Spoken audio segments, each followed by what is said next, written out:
नमस्कार. श्री ब्रह्मचैतन्य महाराज गोंदवलेकर प्रवचन. आज 4 जानेवारी. नाम कसे घ्यावे. नाम कसे घेऊ हे विचारणे म्हणजे पेढा कसा खाऊ म्हणून विचारण्यासारखे आहे. पेढा कोणत्याही बाजूने खाल्ला तरी तो गोडच लागतो. तसे नाम कसेही घेतले तरी ते आपले काम करतेच करते. पेढा ज्याने खाल्ला आहे तो पेढा कसा खाऊ म्हणून विचारणार नाही. तसे नाम घेणारा मनुष्य नाम कसे घेऊ म्हणून विचारणार नाही. शेतात बी पेरतात तेव्हा त्याचे तोंड वरच्या बाजूला आहे की नाही हे पाहत नाही. बी शेतात पडते तेव्हा ज्या तोंडातून मोड यायचा असतो ते तोंड कोणत्या तरी एका बाजूला खाली किंवा वरही असू शकेल. पण जेव्हा मोड बाहेर पडत असतो तेव्हा त्याची दिशा मोडात कोणत्याही बाजूला असली तरी तो वळण घेऊन जमिनीतून वरच येतो. तसे नाम कसेही घेतले तरी घेणाऱ्याची ते योग्य दिशेने प्रगती करून त्याला योग्य मार्गावर आणून सोडेल. म्हणून कसेही करून नाम घ्यावे.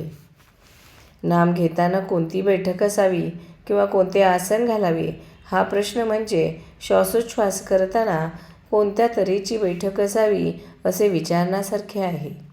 समजा एखाद्याला दमा झाला आहे तर तो काय करतो? तो अशा तऱ्हेने बसण्याचा किंवा पडण्याचा प्रयत्न करतो की जेणेकरून श्वासोच्छ्वास कष्टाशिवाय व्हायला मदत होईल. म्हणजे श्वासोच्छ्वास सुलभ रीतीने कसा चालेल हे त्याचे ध्येय असते. आणि मग त्याकरिता देहाची बैठक कशीही ठेवावी लागली तरी चालते.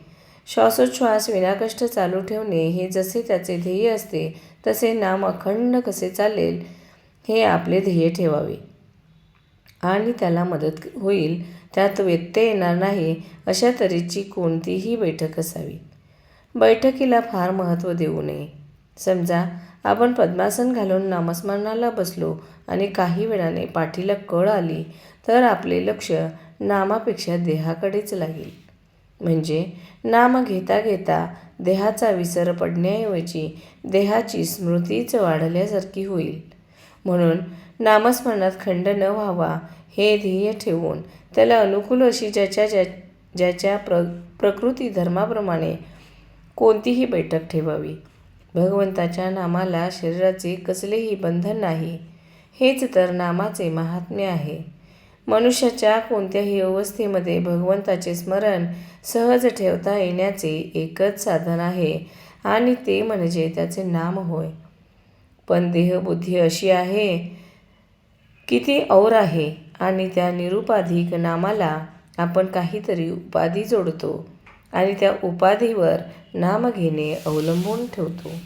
असे न करावे. इतर उपाधी सुखदुःख उत्पन्न करतील पण नाम निरुपाधिक आनंद देईल. शुद्ध भावनेत आणि निष्ठेत खरे समाधान आहे. ही निष्ठा अनुसंधानाने उत्पन्न होते. धन्यवाद.